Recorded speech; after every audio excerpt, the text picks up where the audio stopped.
இன்றே டவுன்லோட் செய்து உங்கள் ஃபேவரட் ஷோக்களை என்ஜாய் பண்ணுங்க.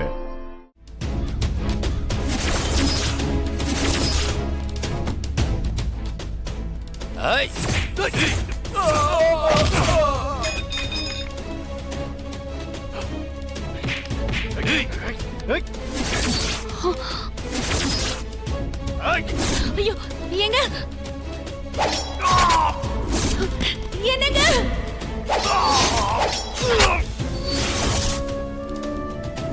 என்னங்க ஐயோ என்னங்க ஏய் வாங்கடா வாங்கடா சீக்கிரம் போயிடலாம் வாங்கடா.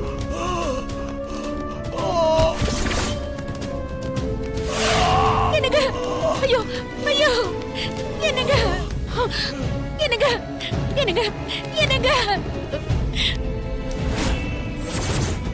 என்னங்க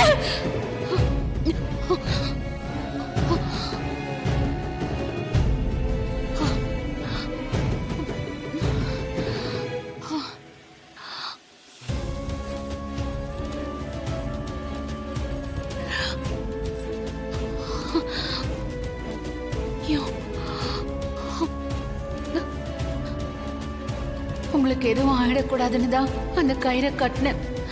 நீங்க அத கோவத்துல அறுத்து போட்டுட்டீங்க. இப்போ எனக்கு எப்படி ஒரு கனவு வருது. அந்த புவனேஸ்வரி வேற மிரட்டிட்டு போயிருக்கா. எல்லாம் தப்பாவே நடக்குதே. கடவுளே, அவருக்கு எதுவும் ஆகக்கூடாது.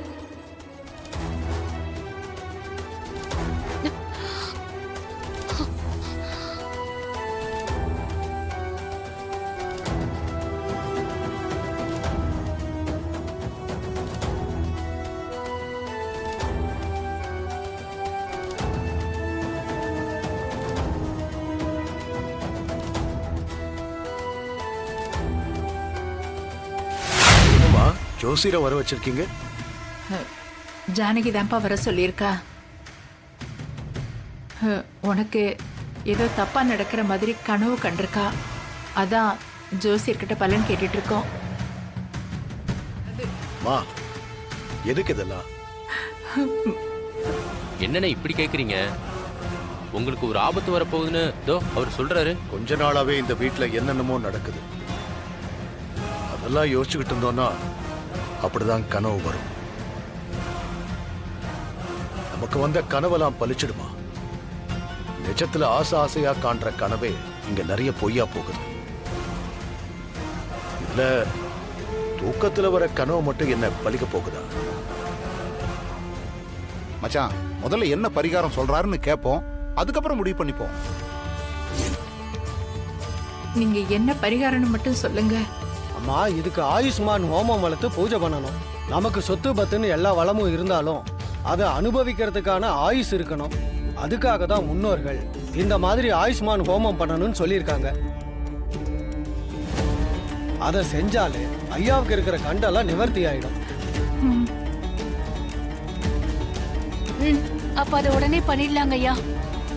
அண்ணா, நம்ம வீட்டுல ஒரு பூஜை பண்ண சொல்றாருண்ணே. அவ்வளவுதானே, பண்ணிடலாண்ணே. ஆனா இந்த பூஜை செய்யறதுக்கு இன்னொரு முக்கியமான விஷயம் இருக்கு. அது நீங்க செய்வீங்களான்னு தான் தெரியல.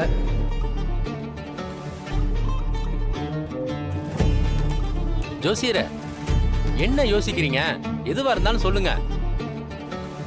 எவ்வளவு விலையா இருந்தாலும் அதை நாங்க வாங்கிடுறோம். வெளியூர்ல இருந்து வர வைக்க வேண்டிய விஷயமா இருந்தாலும் வர வச்சிருவோம். அது இல்லப்பா, உங்க குடும்பத்துல நடக்கிற விஷயங்கள் எல்லாம் இந்த ஊர்ல எல்லாருக்கும் தெரியும். இந்த பூஜை பண்றதுக்கு முக்கியமான ஒரு ஆள் இருக்கணும். நான் சொல்றேன்னு கோச்சிக்காதீங்க.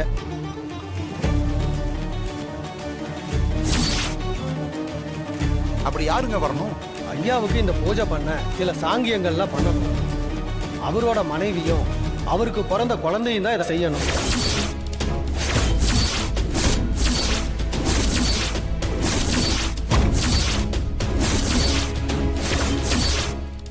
ஐயாவோட பொண்ணு தான் முக்கியமான சில சடங்குலாம் செய்யணும். ஐயாவோட பொண்ணு இந்த வீட்டுக்கு வந்தாதான் அதை செய்ய முடியும்.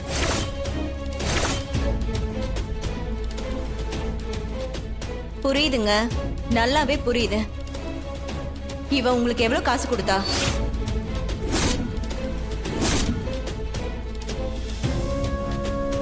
என்னம்மா இப்படி கேக்குறீங்க? வேற எப்படிங்க கேட்கணும்? ஏதோ என் அண்ணன் நல்லதுக்கு சொல்றீங்கன்னு நினைச்சேன். நீங்க யார் யாரையோ வீட்டுக்கு கூப்பிடணும்னு சொல்லிட்டு இருக்கீங்க. அதுவும் அந்த தானா என் அண்ணனை வேண்டான்னு சொல்லி தூக்கி எறிஞ்சுட்டு கண்டவன் கூட வீட்டை விட்டு போயிட்டா. இதனால ஒவ்வொரு நாளும் என் அண்ணன் மன வருத்தப்பட்டு இருக்காரு. அதுக்கு காரணமே அந்த தானா தான். அவளை இந்த வீட்டுக்கு வர சொல்றீங்களா? அம்மா, நாங்க வம்சாவளியா அந்த வேலையை செஞ்சிட்டு இருக்கோம்மா.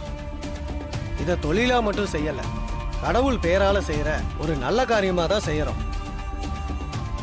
நான் இல்லாதது எதையும் சொல்லலாமா. இந்த ஹோமத்தை பண்ணணும்னா அதுக்கு ஐயாவோட பொண்ணை வச்சு தான் பண்ணணும்.